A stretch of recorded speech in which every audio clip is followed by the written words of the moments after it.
네, 여러분 안녕하십니까? 이제 드디어 저희들은 다니엘서를 예언의 대개 가운데 절반을 마쳤습니다.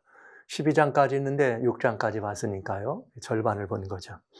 다니엘서는 굉장히 정말 이 시대를 향한 하나님의 기별이 담겨 있기 때문에 우리가 연구할 가치가 있는 것만이 아니라 아주 중요한 장구한 이 장구한 역사 속에서 하나님의 말씀이 우리들의 현실 세계까지라도 주님은 절대로 이렇게 그대로 놔두는, 말하자면 외면하거나 아니면 그저 이 세상 역사가 그냥 흘러가도록 놔주시는 분이 아니라 주님께서 그 모든 것들을 주선하시고 주관하시고 돌보고 계시다는 사실을 우리들에게 보여주는 아주 중요한 의미가 있는 이 예언서입니다. 특별히 다니엘서는 그 구성을 바라보면 참 재밌는 구성이 있습니다. 어떤 구성인가 하면 인류 역사는 크게 인류 역사는 두 개의 거대한 이 쟁점이 있습니다. 하나는 무엇인가? 창조 시대 이후로부터 이렇게 이 마지막 재창조의 시대라고 하는 것이 하나의 거대한 역사라면 그 안에 무엇이 들어있느냐? 예수님의 초림이라고 하는 역사와 예수님의 재림이라고 하는 거대한 구속사의 두 경점이 우리들에게 주어져 있고, 그것이 사실은 인류 역사에 그대로 배태되고 드러나는 것을 볼 수가 있는 것이죠. 그래서 특별히 다니엘서를 살필 때는 우리가 그 두 부분을 볼 수가 있는데, 하나는 예수님이 오셔서 십자가에서 초림하셔서 십자가에 돌아가실 때까지의 부분을 전반부라면, 예수님이 오시고 난 이후에 예수님이 오실 때까지의 이야기를 본다면 그것은 후반부가 되겠습니다. 근데 이것은 굉장히 긴 역사잖아요. 그런데 다니엘서는 지난 시간에 6장에서 잠깐 그런 말씀을 드렸습니다만, 다니엘서는 이 전반부와 후반부, 예수님의 초림 전까지와 예수님의 초림 후 재림까지의 이야기에 대해서 주님의 매우 구체적이고 매우 정교한 솜씨로 역사의 대개를, 그리고 역사의 아주 디테일한 부분들을 상징으로 보여주었다고 하는 것이죠. 그래서 이게 다니엘서에 굉장히 중요한 가치가 있습니다. 예수님이 이 땅에 계실 때 제자들에게 예수님의 재림에 대해 말씀하실 때 예루살렘의 멸망을 말씀하십니다. 그 다음에 그 예루살렘의 멸망을 통하여 인류 역사의 마지막을 설명해 주셨습니다. 근데 그런 이 비유가 있는 것과 마찬가지로 다니엘서에 포함되어 있는 이 역사를 바라보면 초림 이전에 있었던 일들을 우리들이 설명하면서 초림 이후에 재림까지의 일들을 보여주실 때 그것이 그렇게 반복되는 역사인 것을 또 우리는 볼 수가 있는 것을 알 수가 있죠. 보게 되는 것을 알 수가 있습니다. 특별히 1장부터 6장까지는 역사의 대개 속에서 다니엘이라고 하는 한 인물이 겪었던, 마지막 시대 사람들이 겪어야 될 이야기가 중심이라면, 7장부터 12장까지는 역사의 이야기가 중심이에요. 그러니까 이것은 뭐냐면 특별히 7장 이후로부터는 예수님의 재림을 준비하는 사람들에게 예수님의 초림 이후부터 있어야 될 일들에 대한 것을 좀 더 디테일하게 이렇게 설명해 주고 있다. 이런 부분들의 이야기가 되겠습니다. 그 가운데 다니엘 7장은 아주 중요한, 다니엘 2장에서 우리는 예언 연구의 어떤 그런 이 하나의 패러다임, 그런 이 아주 중요한 예언 연구의 이런 이 하나의 방향성, 그런 또 어떻게 하면 예언을 우리가 더 온전히 바라볼 수 있는가를 깨닫게 하는 굉장히 중요한 키워드를 발견했다면, 다니엘 7장부터 8장, 9장, 10장, 11장, 12장까지는 아주 디테일하게 예언이 이런 말씀들이 들어있어서 특별히 마지막 시대를 향해서 매우 중요한 종말을 향해 가는 역사의 마지막을 보여주고 있다. 그러니까 그렇죠. 초림까지는 예수님의 초림을 향해서 바라보는 희망이 있었다면, 초림 이후 재림은 종말이라는 말을 쓰지만 사실은 그것은 새하늘과 새 땅이라고 하는 재창조를 향한 또 다른 희망인 것을 알 수가 있죠.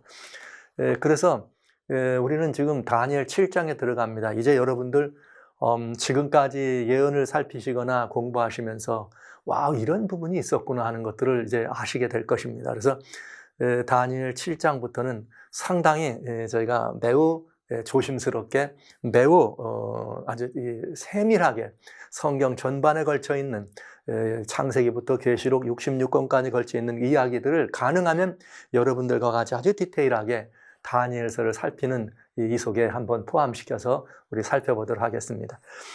다니엘 7장을 통해서 우선 저는 뭘 바라보는가? 성경 예언이 말해주는 역사의 실상들을 한번 봐야 되겠다. 그러니까 무슨 말인가 하면 인류 역사라고 하는 것이 성경에 예언된 예언이 어떻게 그렇게 이루어지는 것들을 우리들에게 보여준 것이죠. 그러면 예언이라는 것을 살필 때는 어떤 것들은 지나가고 이루어진 것이 있어요. 또 어떤 것들은 이루어져야 될 부분들이 있습니다.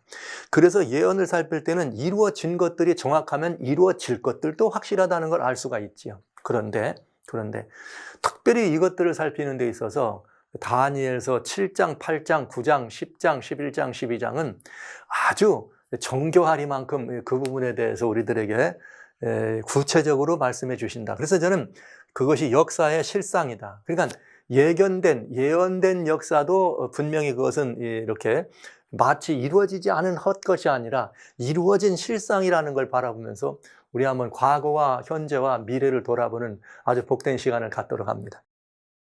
특별히 성경 가운데는 그렇게 표현된 부분이 물론 있지만은 우리들이 알아야 될 두 권세가 있어요. 두 권세. 즉, 이 인류의 역사를 움직여 오는데 아주 이 두 권세가 하나는 빛의 권세여 하나님께 속한 빛의 권세여 하나는 어둠의 권세입니다. 이 세상 권세를 말할 수가 있죠. 그래서 두 권세가 있다는 것을 이제 여러분에게 저는 이 말씀을 드리면서 이건 아주 대우 중요한 키워드입니다. 특별히 예언과 상징을 우리가 연구할 때는 이 부분에 대해서 꼭 여러분 이 키워드를 놓치지 말아 주십시오. 두 권세가 있다. 하나는 빛의 권세여 그건 하나님의 하늘 권세입니다. 하나는 어둠의 권세입니다. 그것은 이 세상에 있는 지상 권세를 설명해 주고 있다.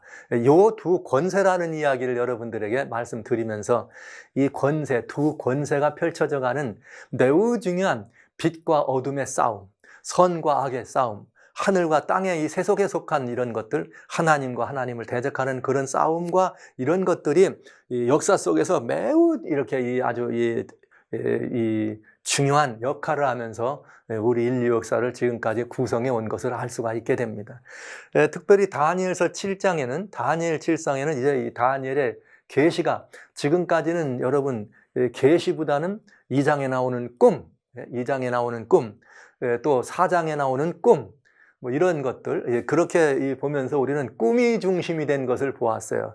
그러나 이번에는 이제부터는 꿈이 아니라 이상 그리고 또 특별히 그런 계시를 직접적으로 다니엘이 보면서 일어나는 그런 이 두 권세에 관한 이야기들을 살펴보게 되겠습니다. 그래서 다니엘 7장의 개요는 이런 방법으로 되어 있네요. 이게 다 이상이에요. 다 이상. 그렇지만 먼저 이 첫 번째 이상은 어둠의 세상 권세, 세상을 주관하고 있는 세상 권세에 관한 이야기가 있고, 그 다음에는 두 번째는 뭐냐면 이 빛의 하늘 권세, 즉 이 어둠의 권세를 이렇게 어떻게 다루시는가, 하나님의 하늘 권세가 나타나고, 그 다음에는 이 빛의 영원한 권세다. 이것은 이제 이 하늘 권세와 이 어둠의 권세를 두 번에 걸쳐 이야기한 다음에 마지막으로 이 모든 것들이 영원한 하나님의 역사가 이루어지는 부분이 들어 있습니다. 그러면서 이런 이상이 주어지고 이 이상에 대한 설명이에요. 설명이 3번 반복됩니다. 그래서 이렇게 첫 번째 설명은 이상 속에는 나라들이 나오는데 네 번째 나라에 대한 이야기요. 그 다음에 이 두 번째는 뭐냐면 이 네 번째 나라 이후에 탄생하는 작은 뿔이라고 하는 세상 권세에 관한 이야기입니다. 그런 다음에는 그 모든 것들에 대한 심판과 마지막 회복이 들어있다. 이렇게 보시면 모든 것들이 분명하겠습니다. 그러니까 해석 1과 2는 이상, 첫 번째 이상에 관한 것들에 대한 해석이 되겠고요. 세 번째 심판과 회복에 관한 것은 여기 빛의 영원한 권세와 여기 이 두 번째와 세 번째에 관한 이야기가 되겠습니다. 잠깐 여러분들 이거 왜 보시면 다니엘 7장 이렇게 돼 있구나를 아시면 좋겠어요. 내가 보니 그건 이상이죠. 그러면서 또 그 본 것들에 대한 천사의 해석이 있어요. 그래서 다 이상 가운데 이루어진 일이지만 여러분 이해를 돕기 위해서 이렇게 나눠놨습니다. 자, 이제 다시 한번 7장에 이따가 보면서 중요한 것들을 보도록 하겠습니다. 다니엘 7장은 이렇게 시작합니다. 다니엘 7장 1절에 바벨론 왕 벨사살 원년에, 벨사살 원년에 다니엘이 그 침상에서 꿈을 꾸며 뇌 속으로 이상을 받고 그 꿈을 기록하며 그 일의 대략을 진술하니라. 여러분, 이제 이런 말이 있네요. 지금까지 6장까지는 다니엘이 다른 사람의 꿈을 해석해. 예, 다른 사람의 꿈을 해석해. 그러나 이제는 하나님께서 다니엘에게 직접 꿈과 이상을 주신다, 이 말이죠. 여러분, 이미 지난번에 2장과 4장의 꿈에 관한 이야기가 나올 때 하나님은 그 뜻을 일러주시는 꿈이나 혹은 이런 계시들을 주실 때 꼭 하나님의 백성, 하나님의 사람들만에게 주신 것은 아니라는 걸 보았습니다. 공의 하나님이에요. 이방에도, 이방 사람에게도, 하나님을 모르는 사람들에게도 하나님은 얼마든지 하나님의 그 위대하신 기별을 전하시고 하나님의 사랑의 음성을 전달할 수 있다고 하는 것입니다. 그래서 여기 바벨론 왕 처음으로 이제 드디어 다니엘이 꿈을 꾸는 사건이에요. 근데 무슨 꿈이냐? 벨사살 원년이다. 벨사살 원년은 지난번 다니엘 5장 할 때 여러분 보셨어요. 벨사살 임금님은 그 아버지 나보니더스하고 무엇 했다? 아버지 나보니더스가 이렇게 아라비아를 공격해 들어가기 위해서 나가면서 벨사살을 불러다가 자기 아들이지만 섭정, 나라를 지키도록 하는, 그래서 이렇게 말하자면 섭정으로서 벨사살이 임금에 올랐다. 그러니까 벨사살 원년은 553년이다. 그러니까 거의 역사적 연대에 대해서는 뭐 과거의 연대가 뭐 한치도 더블 없이 이렇게 뭐 정확하다, 안 하다, 이것도 물론 의미가 있겠습니다만 약 553년경에 이런 일을 보았습니다. 이번엔 다니엘이 직접 꿈을 본 거예요. 다른 사람이 본 꿈은 다니엘이 해석을 해줍니다. 그러나 다니엘이 꾼 꿈과 이상은 누가 해석해 줄까요? 천사가 해석해 줍니다. 그런데 보시죠. 다니엘이 진술하여 가로되 내가 밤에 이상을 보았습니다. 보았는데 하늘에서 내 바람이 큰 바다로 몰려 불더니 큰 짐승 넷이 바다에서 나왔는데 그 모양이 각각 다르더라. 이렇게 돼 있네요. 그러니까 여기 다니엘이 뭐라고 했는가 하면 밤의 이상 중에 보니까 하늘에서 바람이 바다로 불더니 짐승 넷이 나왔는데 그 모양이 다르더라. 그러면 이제 우리는 이 다니엘이 본 것들에 대한 상징이니까 이게 무엇을 의미하는지를 봐야 돼요. 바다는 뭘 의미하고 바람이 불었다는 것, 짐승이 나왔다는 건 무엇인가? 이게 이제 성경을 성경대로 풀어야 되지 않겠어요? 이사야 34장 16절에는 너희는 하나님의 말씀 여호와의 책을 자세히 살펴보라. 이것들이 하나도 빠진 것이 없다. 짝이 없는 것이 없다. 그 이유는 하나님의 입이 이를 명하시고 그의 신이 이를 모으셨습니다. 이렇게 되어 있습니다. 그래서 상징들은 무엇을 의미하고 있는지를 성경으로 찾는 것은 아주 중요합니다. 그런데 성경 속에는 바다 혹은 물, 이 물들은 요한계시록 17장 1절에는 물이 앉은 음녀다, 이렇게 표현이 되어 있어요. 그러면서 이 5절은 이렇게 그 음녀에 대해서 설명을 하면서 그 음녀는 무엇을 의미하는가? 그러면 여기 아주 이렇게 분명한데 5절이 아닙니다. 여기 5절이 아니고 15절입니다. 15절에 보면은 또 천사가 내게 말하되 내가 본 바 음녀에 앉은 물은 백성과 무리와 열국과 방언들이다. 이렇게 돼 있네요. 그러니까 여기에 이게 15절인데 가운데 콤마가 들어간 것 같아요. 그래서 바다는 백성과 무리와 열국과 방언들을 의미한다는 것을 알 수가 있네요. 그래서 가끔 구약에는 뭐 애굽을 무슨 뭐 나일이라고는 이렇게 큰 강, 무슨 뭐 하수 이렇게 말하면서 나라들을 말할 때 그런 큰 물에 비유하는 걸 볼 수가 있습니다. 이 성경대로입니다. 본바 물은 바다 물이죠. 백성과 무리와 열국과 방언이다. 그러면 이번엔 뭐냐? 바람은 뭐냐 이게? 바람은 성경에 하나님의 심판이나 전쟁, 재앙, 즉 하나님의 심판이 전쟁을 통해서 이루어지게 하든지 하나님의 심판이 재앙을 통해 주든지 이런 의미로, 그러니까 고대 세계의 나라들의 전쟁이 일어났지만은 어떤 때는 하나님께서 그 심판의 전쟁을 불러일으켜서 하시는 것을 볼 수 있다, 이런 말이죠. 예레미야 4장 11절로 13절에 보면 하나님께서 바람이 분다. 근데 이보다 막 바람이 이렇게 불어나오는데 그 바람이 뭐냐면 심판의 바람이다. 그러면서 더 강한 바람, 심판의 바람. 또 재앙이 나서 나라에서 나라에 미치며 대풍이 땅끝에 일어날 것이다는 이런 말씀들은 전쟁이라고 하는 이 하나님의 이 도구로 심판을 베푸시는 걸 봅니다. 그래서 대풍이다. 이런 건 전쟁을 의미하는 것을 알 수가 있죠. 그래서 예레미야 25장 32절이나 49장 32절, 여기 하나 우리도 보통 그런 말 많이 하잖아요. 가지 많은 나무에 바람 잘 날 없다. 그 바람 잘 날 없다는 말은 뭐 한다는 말이에요. 이 아이들이나 뭐나 그저 뭐 여러 가지 다양한 일들이 일어난다 이런 말인데, 특별히 성경의 이런 바람들은 하나님의 심판이요 전쟁과 재앙들을 의미하는 것을 볼 수가 있습니다. 그럼 짐승은 또 뭐냐? 이 성경이 그대로 풀어주고 있어요. 다니엘 7장 23, 17절에 보면 넷째 짐승은 곧 넷째 나라인데 그 네 짐승은 네 왕이라. 그러니까 짐승은 나라나 왕을 의미한다고 하는 것을 알 수가 있죠. 어떤 나라 혹은 왕이다. 그 다음에 이 짐승이니까 짐승은 뭐 아까 거기에 나오지 않았지만은 네 짐승이 나오더라. 근데 그 짐승이니까 여러 가지 있을 거예요. 근데 특별히 그 네 짐승이 나오는데 10뿔 가진 짐승이 나와. 그러니까 뿔은 뭘 말하느냐? 그 뿔은 이 나라에 일어날 열왕이다. 그러니까 뿔도 역시 뭐예요? 왕이나 혹은 나라들을 의미한다. 이런 것들을 알 수가 있네요. 그러면 이제 우리는 이 상징들을 이 하나님의 말씀에 대비해 보면 금방 쉽게 풀리는 걸 알 수 있어요. 보시죠. 다니엘이 진술하여 가로되 내가 밤에 이상을 보았는데 하늘에 네 바람이 불더라. 그러면 하늘에 네 바람은 뭐라 그랬어요? 심판, 전쟁이라 그랬죠. 그러니까 바람이 어디서 불었느냐? 바다로. 그러니까 열국들, 큰 바다니까 열국들이죠. 많은 나라들이 있는 거기로 불었으니까 이 바람은 전쟁의 바람 같다. 이해하면 내 전쟁이라 볼 수가 있겠네요. 내 전쟁이 어디로 불었느냐? 큰 바다로. 그러니까 많은 나라에 몰려 불더니 큰 짐승 넷이다. 그러니까 짐승은 나라들이라 그랬으니까 큰 짐승인간 큰 제국이죠.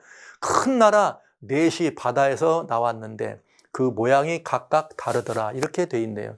예언 이렇게 하면 풀릴 수가 있네요. 하늘의 네 전쟁이 네 번의 전쟁 끝에 각 전쟁 끝에 전쟁이 불었다. 많은 나라들 사이에 몰려서 불어왔는데 그 전쟁의 결과는 뭐냐? 큰 나라가 넷이 나오더라. 그러면 그 네 나라가 전쟁 끝에 이 세계를 제패하면서 올라왔다. 이렇게 우리는 보게 되는 것이네요.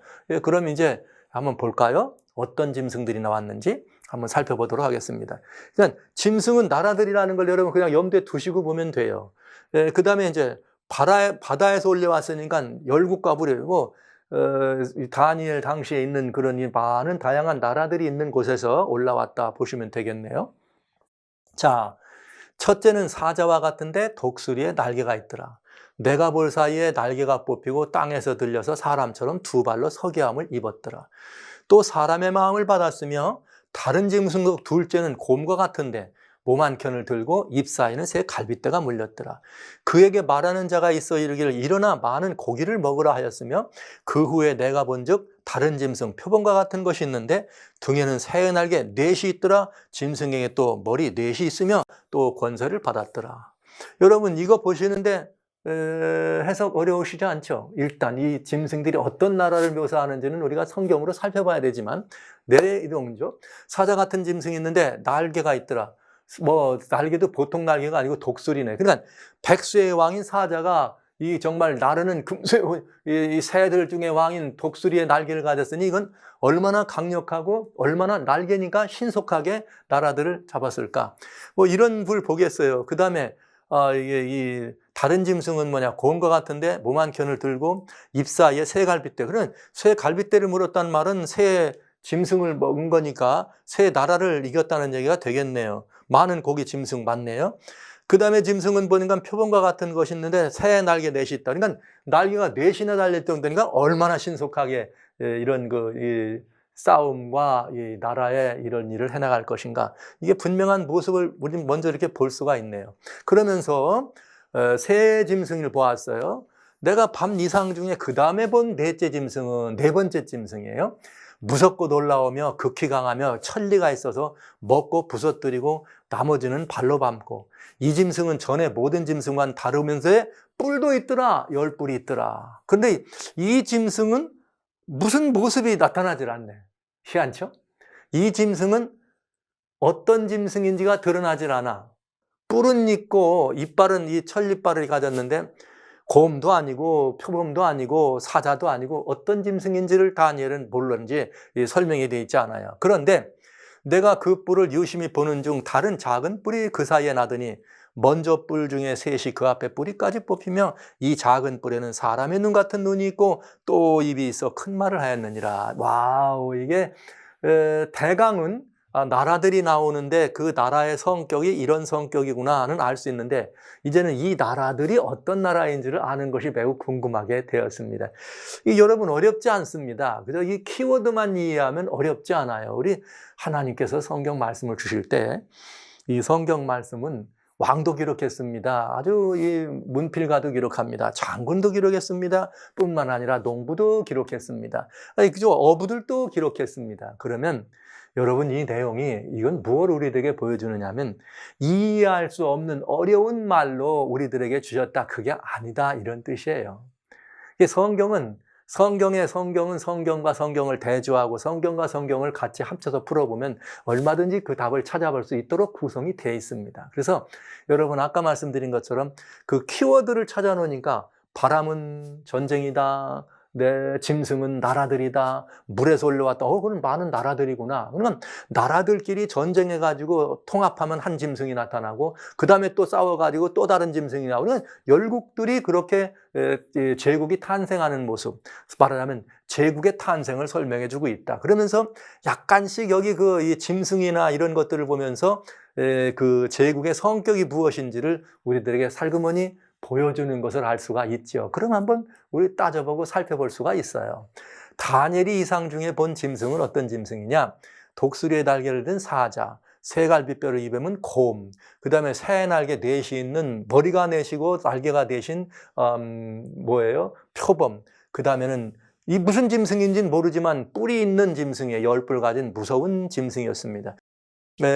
여기다 이렇게 공룡처럼 이렇게 쏘는 것은 다니엘 시대에는 이 공룡을 다니엘이 본 적이 없지 않았을까. 그래서 가장 무서운 이 뿔 가진 그런 짐승으로 그림은 여러분 이해를 위해서 이렇게 도왔습니다.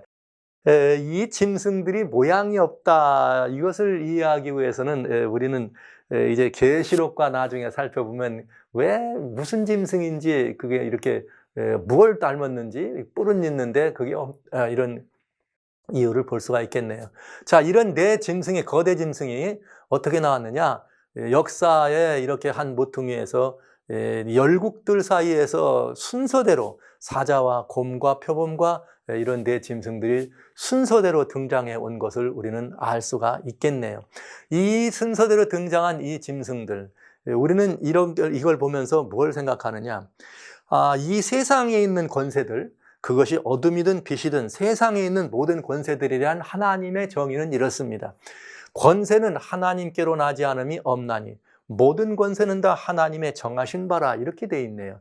하나님의 정하신 바라. 그러니까 이 세상에 있는 더군다나 이렇게 거대 권세가 이렇게 당장할 때는 분명히 이것은 하나님의 어디에 있다? 주권 아래에 있다. 이런 뜻이죠. 그러니까 하나님이 이 말씀을 예언하셨습니다. 이상 속에서 그걸 예언해 줬을 때는 하나님이 그렇게 되도록 뭐 하셨다는 거예요? 주권하셨다는 거예요. 그러니까 이건 하나님의 허락이요, 하나님께로 난 권세라고 하는 것입니다.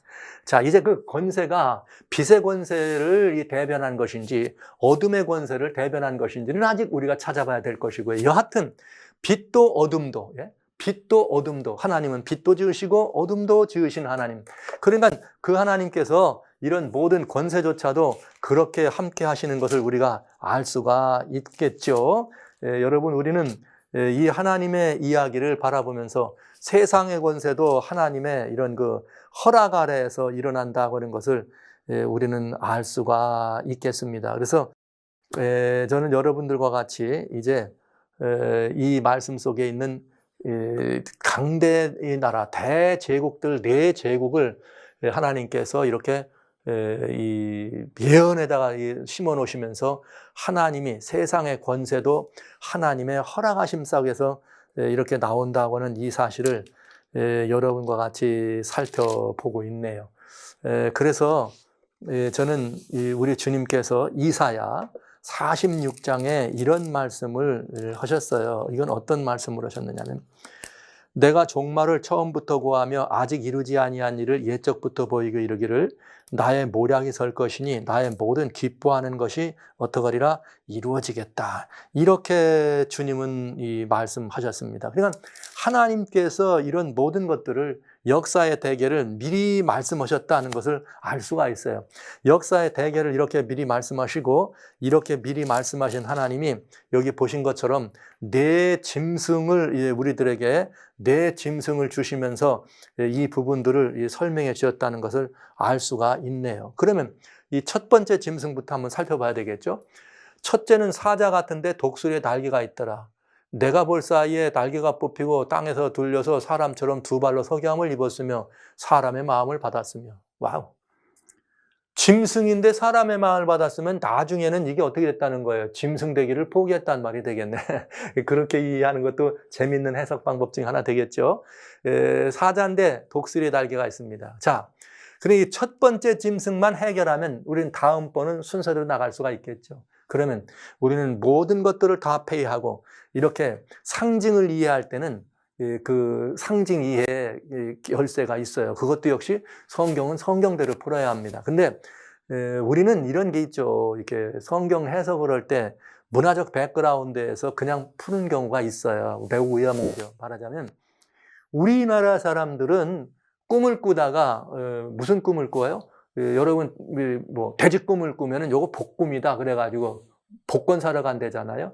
이렇게 용 꿈을 꾸면 말이죠. 야, 이거 태몽이다. 그런데 왕 될까 보다. 이런 식으로 이거는 우리의 민방에 떠도는 문화적 해석 방법. 또 붉은 색깔은 무슨 뭐 공산주의를 의미한다. 이런 것들은 우리들의 어떤 의미예요? 그냥 문화적 해석 방법. 그러나 성경을 해석할 때는 성경을 성경대로 해석해야 된다.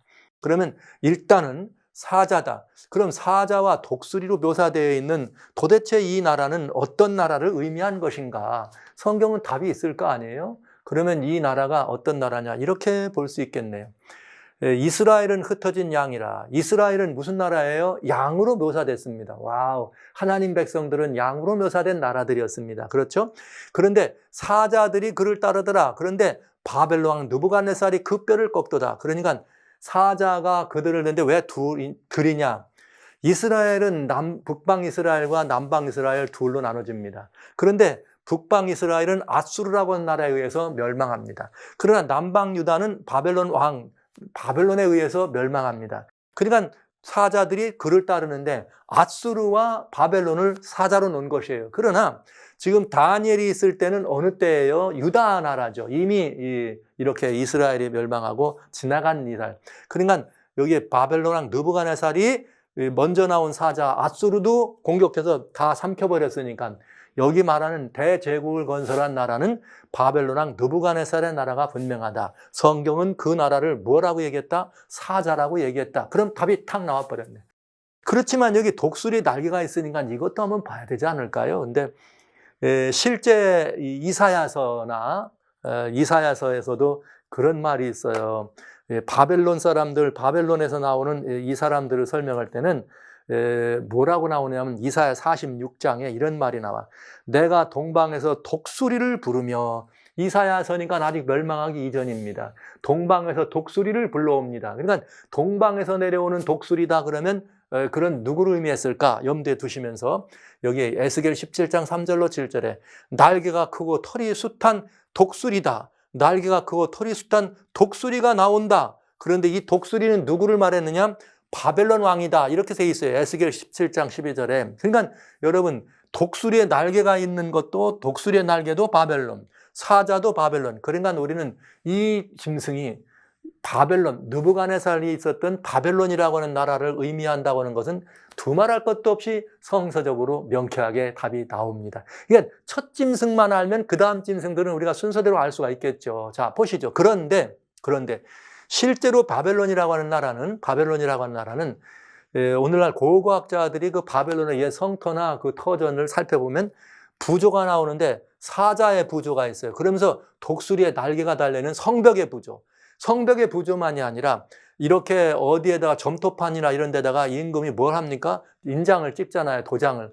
그런데 실제로 그 바벨론의 문장은 이렇게 사자상인데 이렇게 이 독수리의 날개가 감싸고 있는 이런 사자상을 가진 문장을 쓴 것을 알 수 있습니다.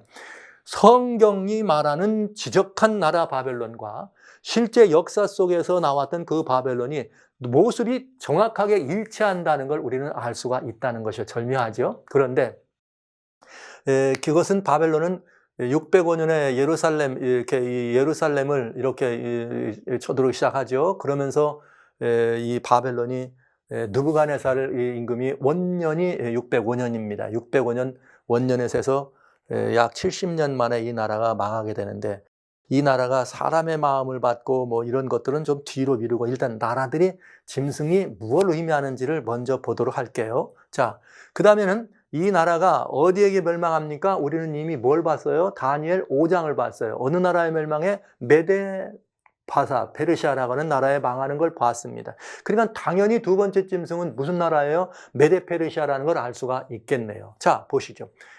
다른 짐승 둘째는 그런데 곰과 같더래.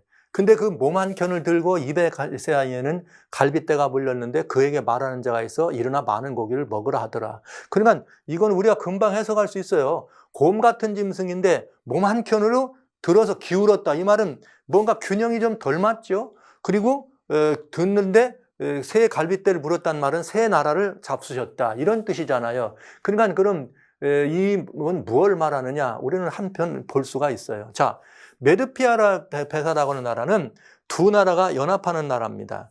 이게 이제 무슨 연합인가 하면 원래 페르시아는 국부가 고레스예요. 이 고레스라고 하는 페르시아의 국부인데 고레스는 어떻게 탄생했느냐?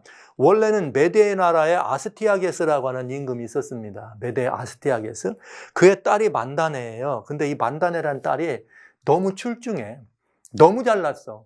그래서 아버지 캄비세스가 보기에도 이 딸을 굉장히 아주 위험한 딸이에요. 그래서 가까이 안 두고 저 분봉왕 캄비세스 1세라고 하는 지금으로 하면 페르시아에 있는, 그죠? 그쪽으로 이렇게 분봉왕에게 뭘 보내느냐? 이렇게 이 시집을 보냅니다. 그래서 만다네와 캄비세스 1세에서 누가 나오느냐? 고레스가 나와. 근데 여기 굉장히 재밌는 얘기가 있어요. 이 만다네가 쫓겨난 이유는 뭐냐? 이 하루는 말이죠. 만다네가 꿈을 꿨답니다. 만다네가 꿈을 꿨는데 자기가 높은 산에 올라가 가지고 앉아서 소변을 봤더니 그게 그냥 강이로 가지고 땅에다 퍼져나갔다. 이런 꿈을 꿨답니다. 이걸 아버지가 듣고 무슨 이게 이 역성혁명도 아니고 이게 뭐하는 이 꿈이야? 그래가지고 딸을 그래서 멀리 보낸 거예요. 늘 아버지는 그 마음이 있었던 거죠. 걱정되는 마음이. 근데 이 아들을 하나 낳는데 고레스라는 아들을 낳는데 이 고레스가 성경이 말하는 고레스예요. 페르시아의 국부입니다. 그런데 이 고레스의 소식을 들었더니 말이죠. 이 고레스가 얼마나 출중한데 아주 뛰어나고 뛰어난 사람이에요. 그래서 이 외할아버지가 한 번은 이 고레스도 저거 안만 해도 걱정돼. 왜? 딸이 그런 꿈을 꿨는데. 그래서 한번 이 고레스를 이렇게 어린 고레스 8살 때 고레스를 데려다 왔답니다. 근데 이 아이를 봤더니 막 출중하기 보통 출중한 게 아니야. 그도 그럴 것이 하나님이 예언한 아이 아닙니까? 그래서 이 고레스를 이대로 놔뒀다가는 안 될 것 같아. 그래서 이 외할아버지가 참 이 정치하는 사람들의 이 참 그 모습을 볼 수 있어요. 장군한테 돈을 주고서 가면서 야 적당히 가면서 얘 좀 어떻게 제거해라 그랬는데 이 장군이 데려다 주러 가면서 보니까 이 고레스가 어린아이지만 너무나 비범하고 비상해. 이 아이를 잘못 건드리면 화가 미칠 것 같아서 그만 이 상금 받은 건 홀딱 챙겨가지고 도망가고 이 아이를 다시 돌려줍니다. 그렇게 해서 탄생한 아이가, 그래서 자라난 아이가 고레스라고 하는 페르시아의 국부가 되는 거예요. 그래서 점점점 부상해가지고 어디를 들어오느냐? 외할아버지 나라죠. 외할아버지 나라, 메디아라는 나라를 쳐들어옵니다. 와서 외할아버지 나라를 다 합병시키고 할아버지를 죽이지 않죠. 할아버지를 이렇게 이 작은 분봉왕에 놓으면서 메데 페르시아라고 하는 나라가 탄생하는 거죠. 그러니까 고레스의 페르시아와 메데 나라는 아스티아게스는 외할아버지와 손주가 합동된 것입니다. 그런데 고레스가 훨씬 더 힘이 셌죠. 그러면 이 나라가 몸한 편을 들었단 말은 합동된 나라였는데 이 나라가 점점점 이게 세계를 장악해 들어오는 것을 우리들에게 보여준 것이죠. 그래서 이 나라는 새 갈빗대를 먹었다 그랬어요. 새 갈빗대를 먹었으니까 자 보시죠. 자 바벨론 539년 바벨론에 들어오기 전에 리디아 여기 그다음에 애굽이 525년 이렇게 해서 바벨론 리디아 그다음에 바벨론 애굽이라고 하는 세 나라 거대한 이 나라들을 먹는 새 갈빗대의 제국을 이루는 것을 우리는 알 수가 있습니다. 그러나 여러분 이 페르시아도 끝까지 가지 않죠. 성경은 세 번째 나라가 등장한다고 나왔습니다. 그 세 번째 나라는 언제냐? 그 후에 내가 본 적 다른 짐승과 표범과 같은 것이 있는데 그 등에는 새의 날개가 넷이더라. 짐승인데 또 머리가 넷이더라. 그러니까 여러분 이 짐승이 머리가 넷이요 새의 날개가 넷이더라. 그러니까 일단은 아주 잽싸고 신시하게 표범과 같이 아주 지독하게 그렇게 세상을 정복해 나가는 나라인 것을 알 수가 있어요. 여러분 아시는 것처럼 페르시아 이후에 나온 나라가 그리스, 헬라입니다. 페르시아를 멸망하면서 여기 네 날개는 알렉산더 대왕이 10년 만에 그야말로 인더스 강까지 정복해 들어오는 거대한 그런 나라를 구성하는 것을 우리는 역사가 증명해주고 있죠. 증명해주고 있습니다. 그런데 이제 이 머리가 넷이다 이런 말이 있죠. 머리가 넷이니까 이 나라가 어떻게 될 것인가를 우리가 보여주는데 여러분 보십시오.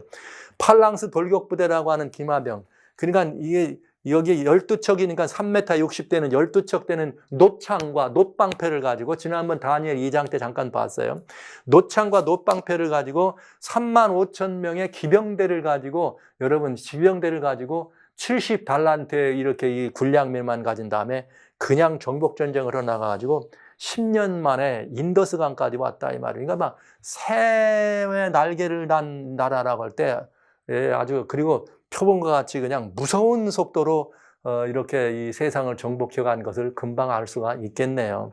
페르시아라고 하는 대제국을 331년에 멸망시키면서 알렉산더의 그리스가 최고의 나라를 건설하게 됐습니다. 가장 넓은 나라.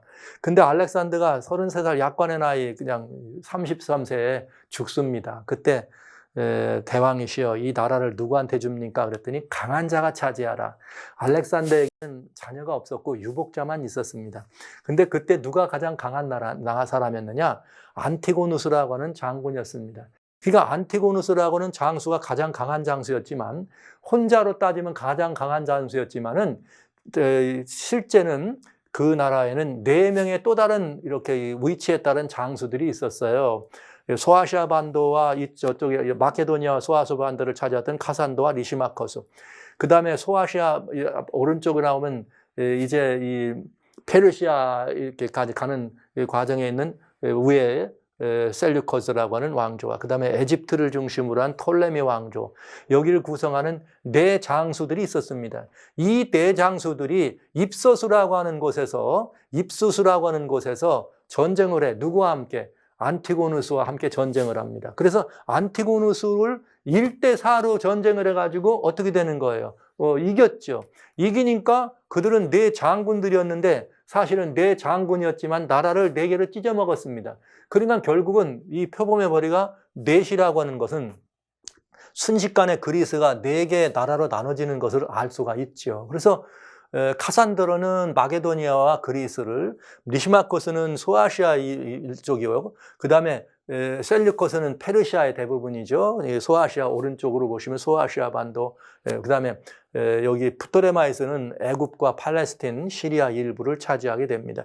이 나라들 장군들이 서로 나라를 쪼개가지고 4나라로 만들었다 이 말이죠. 그렇게 해서 성경대로 그 나라는 4나라가 됩니다. 그러나 그렇게 4나라로 됐지만은 성경은 4번째 짐승이 또 나타나네요. 그러니까 여기 우리 아주 분명해집니다. 그런데 4째 짐승은 무섭고 놀라우고 천리가 있어 모든 것을 밟아버렸다. 그런데 이 짐승은 전에 모든 짐승과는 좀 다르고 10뿔이 있더라. 이렇게 돼 있어요. 무서운 짐승입니다. 천리빨이었습니다. 모든 것을 다 이렇게 먹었습니다. 그러면 천리빨이라는 말은 이제 우리는 한 가지 힌트를 얻을 수 있어요. 로마 그리스의 군대는 청동, 놋방패와 놋창과 노투구를 썼지만 로마의 군병들은 철방패, 그다음에 이렇게 이 양날 가진 검을 가지고 세계를 정복했는데 그들을 로마의 철기군이다, 중장 보병대다 이런 말을 했습니다. 그래서 세계를 정복해 들어가는 것을 보았죠. 그런데 그 나라는 뿔이 몇 개다? 10뿔이다. 그런데 성경은 이 10뿔을 뭐라 그랬다고요? 이 나라에서 나타날 10나라다. 그러니까 로마 제국이 10나라로 분열될 것을 우리는 보게 된 거죠. 아시는 바대로 로마 제국은 AD 476년 여기 그 헤룰라의 용병대장 오토 아케르가 드디어 이 서로마 제국을 이렇게 로마를 종국해 들어가면서 정확하게 이 10나라로 로마 제국은 분열되는 것을 알 수가 있습니다. 그래서 351년부터 시작해가지고 476년까지 로마라고 하는 나라는 이렇게 알레메니, 프랑크, 불군디아, 스웨비, 반달, 소고트, 잉글레셋은 동고트, 롬바르트, 헤를리라는 나라로 바꿔졌지만 이 나라들은 사실 다 오늘날 독일과 프랑스, 스위스 이런 스페인, 영국, 이태리를 구성하는 나라들이라고 하는 것. 그러니까 망하고 나온 것이 아니라 그 나라의 나눠지고 연속이라는 걸 우리는 알 수가 있습니다. 그래서 여러분 우리는 이 네 짐승을 잠깐 보았어요. 이 네 짐승이 무엇을 상징하는지. 그런데 여러분 이 네 짐승이 역사적으로 차례대로 등장하는 걸 보면서 우리는 얼핏 사자와 같은 독수리 날개 가진 곰이지만 새 뼈를 부순 표범의 또 새 날개를 가진 표범이요. 그 다음에 10뿔 가진 천리발을 가진 무시무시한 이 짐승들의 얘기를 자세히 보면서 뭘 금방 떠올릴 수 있습니까? 우리는 역사의 대계 가운데 다니엘 2장에 인간의 문명사를 중심으로 문명의 역사를 보여주면서 이 땅에 나타났던 대제국들을 설명해 준 것을 금방 우리는 살펴볼 수가 있지 않아요? 그래서 보시죠. 금머리였던 바벨론은 사자나라 하면서 역시 사자나리가 바벨론이었고 금머리도 뭔 금머리는 곧 왕입니다. 그러니까 이게 예언이 첫 출발부터 정확하게 성취될 수밖에 없었다는 거죠. 은나라 페르시아였는데 곰나라도 역시 페르시아였다는 것을 그 나라의 성격을 짐승으로 묘사해 준 것을 압니다. 여기 2장에서는 문명의 성격이었지만 이제 여기 7장에서는 정치적 성격을 보여준 거죠. 그 나라의 정치적 속성들을 보여준 것입니다. 네 번째 철나라가 나오고 이 네 번째 짐승이 천리발을 가지고 그 다음에 발가락이 열인 것처럼 이 다니엘의 이런 이 금신상은 10나라로 나눠진 것처럼 이 나라는 10뿔을 가진 짐승이다. 그러니까 다시 말씀드립니다. 다니엘 2장은 문명의 역사였다면, 도구에 사용한 문명의 역사로 우리에게 모든 걸 보여줬다면, 다니엘 7장은 정치적인 열이었다. 나라들, 왕들, 그 나라가 나라를 이렇게 정치적 이런 권세를 가지고 보여주었다 하는 것을 우리가 살펴보시면 되겠습니다. 자, 그래서 이제 우리는 뭘 보는가? 이렇게 다니엘 2장과 다니엘 7장이 서로 매우 상대되는 유비가 되면서 대칭되는 그런 관계 속에서 주어졌다면 다니엘 2장은 역사의 대계를 보여줬어요. 왜? 10발가락으로 나눠지면서 이 10발가락 시대가 우리는 어디까지 봤는가 하면 오늘날 이 시대까지를 이렇게 이 작은 나눠진 시대로 보여줬습니다. 그러니까 이 발가락 시대가 굉장히 오래된 걸 볼 수 있어요. 자, 그럼 다니엘 7장에도 10뿔로 나눠졌습니다. 그럼 10뿔 이후에 역사는 어떻게 될 것인가? 10뿔로 나눠진 것이 10발가락이니까 이 역사가 굉장히 길잖아요. 그럼 여기서 주님은 침묵하셨느냐? 아니다. 다니엘 2장은 여기까지를 보여주면서 역사의 대계를 돌나라로 마지막 부분을 설명해 줬지만 다니엘 7장은 이제 10뿔 이후에는 어떤 일이 있을까 하는 것을 우리들에게 보여주고 있는 것입니다. 그래서 이 세상의 역사, 세상 주관자들이 하나님의 허락하에서 어떻게 세상 권세를 누려왔는지를 이렇게 네 짐승을 통해 보여주셨다면 이제는 우리는 뭘 보는가? 그 뿔을 유심히 보는 중 다른 작은 뿔이 10뿔이 있었는데 다른 작은 뿔이 나더니 먼저 뿔 셋이 뽑히고 작은 뿔에는 또 다른 사람의 눈 같은 눈이 있고 입이 있어 큰 말. 무언가 이상한 모습을 우리는 보는 거죠. 그래서 자, 이 시간에 먼저 네 짐승이 상징하는 나라들이 무엇이며 그 나라의 성격을 살짝만 보았어요. 살짝만. 그러면 이제부터는 이것이 역사적인 과정이었는데 다니엘 2장의 발로 나눠진 다음부터는 신상은 길었지만 발은 짧지만 긴 시간이 갔습니다. 그것처럼 이 긴 시간 동안 하나님은 침묵하셨는가? 아니다. 그 다니엘 7장을 통해서 그 긴 시간 동안에는 무슨 일이 있을 것인지를 하나님은 보여주셨는데 다니엘 7장은 그 다음 사건을 뭐라고요? 열불 이후에 나타나는 다른 작은 뿔을 통해서 말씀해 주시더라. 그래서 이제 저는 여러분들과 같이 성경 예언이 말해주는 교회 역사, 지금까지는 세상 역사였습니다. 이번에는 교회 역사의 진상들을 한번 살펴보는 시간을 갖도록 그렇게 하겠습니다. 자, 그럼 한번 우리 다음 역사는 어떻게 될지 한번 따져볼까요?